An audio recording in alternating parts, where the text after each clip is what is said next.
Halo, selamat sore teman-teman. Bagaimana kabarnya? Ini tag waktu sore banget ya, jam 3 sore. Jadi buat teman-teman, bagaimana kabar kalian? Kalian nonton jam berapa? Tolong komen di bawah ya. Buat teman-teman yang baru bergabung, selamat bergabung di Jayabaya Digital. Silahkan untuk subscribe channel ini, ikuti. Ini berkaitan dengan channel yang berkaitan dengan edukasi mengenai website dan software, dan juga penyedia layanan advertising atau periklanan dari Google Ads dan Meta Ads ya teman-teman. Apapun urusan digital kalian ya, berkait konten, kalian mau konsultasi, mau tanya-tanya juga boleh ke admin kita. Admin kita ada di deskripsi video ya. Bukan deskripsi video, tapi deskripsi channel yang kalian bisa cek di channel kita guys. Baik teman-teman, kali ini kita akan membahas perbedaan dua kasta tertinggi dari CMS atau Content Management System ya, atau kalian nyebutnya sebagai aplikasi web development gitu. Yang sederhananya seperti itu, kalian mau bikin web pasti menggunakan aplikasi ini agar lebih gampang gitu ya. Pertama yang pasti kalian tahu adalah WordPress ya teman-teman. Itu adalah aplikasi yang sangat familiar buat kalian, yang berdiri udah sejak tahun awal 2000-an, kalau nggak salah 2003 ya. Jadi WordPress ini tentu saja kalian udah tahu, di sana kalian unggul di bidang CSS ya gitu. Sebelum kita membahas lebih jauh, kita juga akan membandingkan kedua software CMS, yaitu Webflow ya. Kita akan bandingkan antara WordPress dan Webflow ini seberapa tinggi. Nanti ada 5 poin ya mengenai definisi dan konsep dasar, cara membuat websitenya di dua platform, yaitu WordPress dan Webflow, dan juga hostingannya seperti apa, desainnya fleksibel atau enggak gitu, dan plugin ekstensinya itu pakai apa gitu, bisa nggak pakai ekstensi pihak ketiga atau enggak gitu. Oke, poin pertama kita akan membreakdown dulu mengenai definisi atau konsep dasar dari WordPress itu tadi ya. WordPress ini menggunakan konsep CMS atau Content Management System ya. Saya jelaskan tadi mengenai bagaimana kalian membuat website dengan cara yang sederhana, tinggal drag gitu aja ya, dan nambahkan font, ukurannya seberapa kecil gitu, itu gampang banget ya. Jadi buat para pemula itu rata-rata menggunakan WordPress untuk mendesain website mereka gitu. Kalau Webflow ini kita kembali maksudnya ke WordPress dulu. WordPress ini sistemnya adalah open source ya, jadi banyak penggunanya, banyak plugin dari eksternal yang bisa kalian gunakan karena open source ya tipenya gitu. Bisa kalian tambah-tambahkan gitu ya. Tapi untuk Webflow ini adalah sama CMS, Content Management System juga, yang fungsinya adalah untuk web development juga gitu ya. Di sini berkaitan dengan platform visual website builder berbasis cloud ya. Ini ya kalian tahu lah ya bagaimana kalau cloud. Kalau WordPress ini bisa menggunakan lokal dulu, yaitu lokal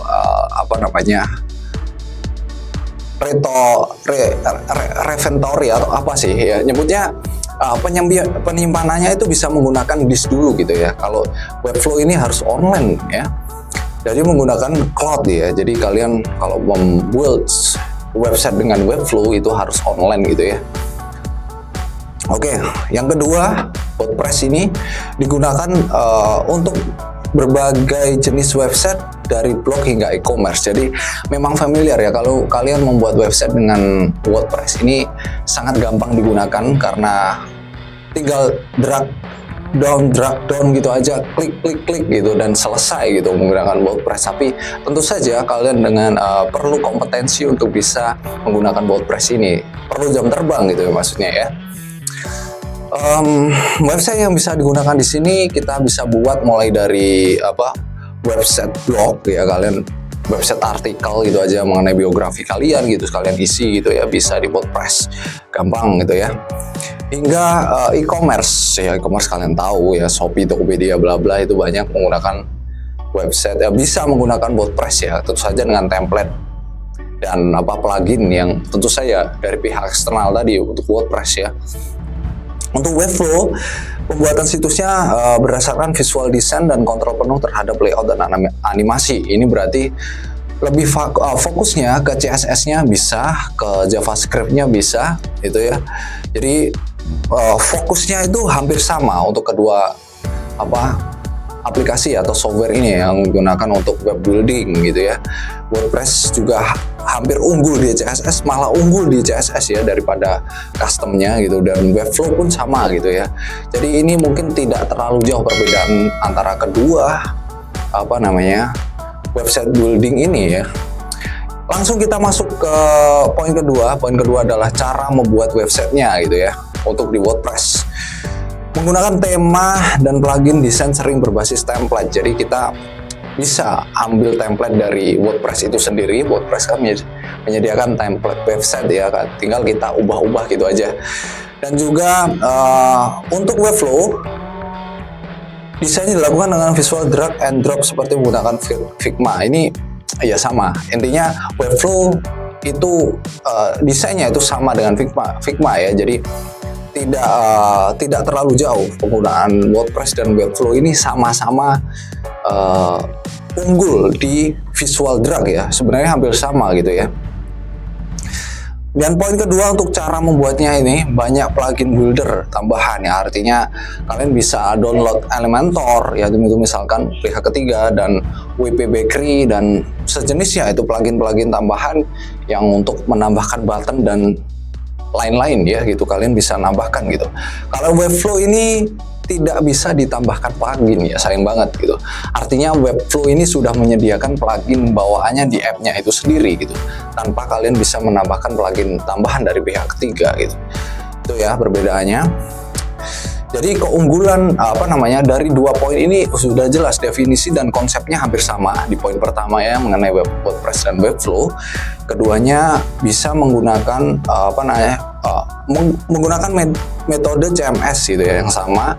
Yang satu WordPress ini berbasis localhost atau menggunakan disk bawaan gitu atau server bawaan bisa gitu. Kalau Webflow ini harus kalian berbasis cloud, jadi kemungkinan besar Webflow ini online ya teman-teman.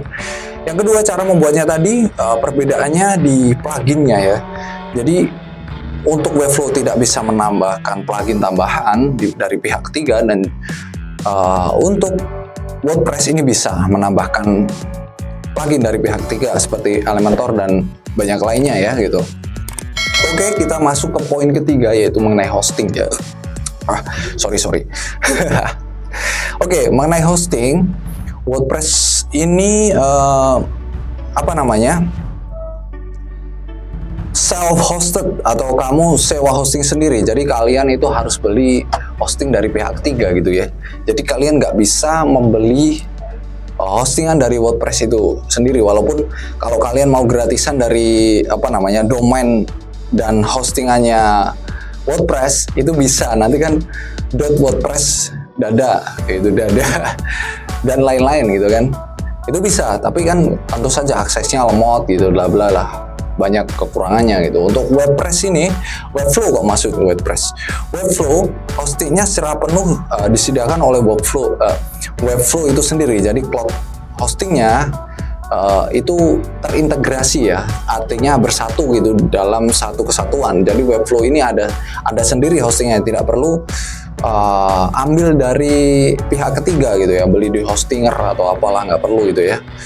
Jadi kalau saya pribadi menanggapi terkait dengan hostingan ini, saya lebih cenderung menggunakan WordPress ya di sini. Jadi lebih suka, maksudnya ya, hostingannya itu bisa dari pihak ketiga, jadi gampang gitu ya. Kalian mau cari yang lebih murah atau lebih mahal dengan kualitas yang cepat atau lambat, itu ada, tergantung budget kalian ya. Jadi penggunaan dari WordPress ini cukup fleksibel. Dan untuk poin ketiga mengenai hosting dan hostingan, bukan domainnya ya, hostingannya itu saya cenderung ke WordPress ya teman-teman. Oke, langsung kita masuk ke poin keempat, yaitu terkait dengan desain dan fleksibilitas ya. Jadi untuk WordPress terbatas pada tema dan butuh plugin atau coding manual untuk kustomisasi tinggi ya. Artinya saya malah suka ini ya, jadi fleksibilitinya malah oke gitu. Kalian bisa menambahkan tema dari pihak ketiga, tambahkan plugin dari pihak ketiga ya, untuk memaksimalkan website kalian itu dari berbagai resource itu kalian bisa ambil gitu. Jadi tidak hanya WordPress aja yang menyediakan tema dan pluginnya gitu. Kalian juga bisa coding di sana, tapi ya terbatas gitu ya kalau WordPress. Jadi kalau kalian mau bikin website tipenya adalah custom, kalian harus sesuaikan juga gitu. Nggak mungkin pakai WordPress guys. Oke, untuk Webflow ini sendiri full control terhadap layout, animasi dan interaksi dan style itu dari Webflow itu sendiri gitu. Jadi terbatas ya, jadi nggak bisa tambah plugin tambahan, codingan pun mungkin terbatas ya, karena saya sendiri baru buka-buka terkait Webflow ini ya, masih kurang. Menurut saya memang WordPress ini masih menjadi pilihan terbaik ya buat web development gitu, dengan berbagai tipe website yang bisa dibuat gitu. Oke, untuk poin keduanya, kadang plugin saling konflik. Iya sih, kalau di WordPress itu kadang nggak cocok ya plugin dan template yang kalian punya. Jadi ini sering sekali ngebug gitu ya, tapi itu bisa kita perbaiki pastinya dengan kalian mengcustom sendiri atau memperbaikinya dengan kalian mencocokkan codingan kalian sendiri. Itu menurut saya oke sih, tetap WordPress ya, walaupun kadang pluginnya tidak sesuai gitu ya, atau kalian harus perbaikan atau ganti plugin lain ya gitu. Untuk Webflow ini tidak butuh plugin, semua desain interaktif bisa langsung dibuat. Artinya Webflow sendiri yang menyediakan ya. Jadi menurut saya untuk flexibility itu lebih oke di WordPress ya. Jadi usernya juga rata-rata itu menggunakan WordPress. Itu bisa disimpulkan bahwa WordPress ini menjadi pilihan yang terbaik ya untuk dari teman-teman pastinya gitu, pun saya gitu. Kita langsung masuk ke poin kelima aja ya, mengenai plugin dan ekstensi ya. Oke, plugin dan ekstensi yang digunakan untuk WordPress ini ada ribuan plugin gratis dan berbayar untuk semua fungsi SEO, form, keamanan, dan e-commerce gitu. Jadi kalian bisa mengoptimasi SEO ya, keamanan JavaScript ya nanti, atau masuknya ke yang lain gitu, atau security sistemnya gitu ya, keamanan itu bisa gitu di WordPress ya. Kita akan coba Webflow-nya ya. Webflow-nya kita baca. Tidak ada sistem plugin seperti WordPress, tapi banyak integrasi pihak ketiga.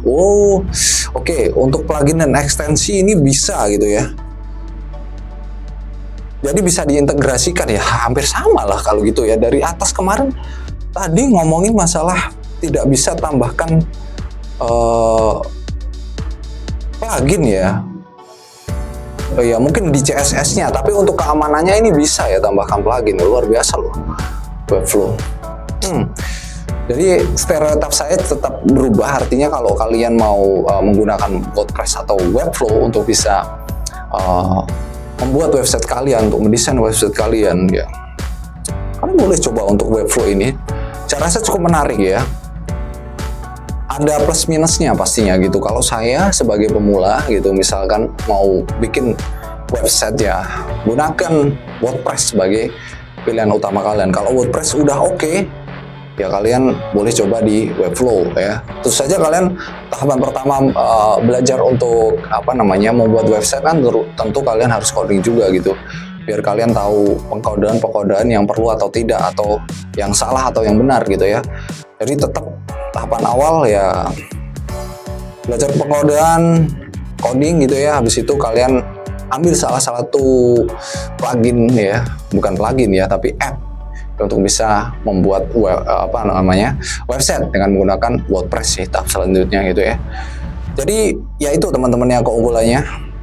Jadi buat teman-teman jangan lupa untuk komen ya, kasih saran, kasih masukan buat kita yang mengenai perbedaan keduanya cukup jelas, dan kita minta sarannya ya, kira-kira konten kita ini kurang apa gitu ya, kalau penjelasannya kurang jelas, kita bisa atau kita kurang menambahkan visualisasi dalam di video kita, jadi kalian kurang kurang pengen nonton gitu ya, tapi ya nggak apa-apa sih teman-teman. Ya, intinya saya di sini mau berbagi mengenai website building dan juga advertising ya. Teman-teman jangan lupa untuk subscribe. Terima kasih. Jangan lupa untuk selalu bahagia juga, karena kalau kita pun punya duit banyak tapi tidak punya kebahagiaan kan beda lagi gitu ya. Ini malah jadi motivator gitu ya, bingung sih. Oke teman-teman, saya pamit. Sampai jumpa di next video. Bye-bye.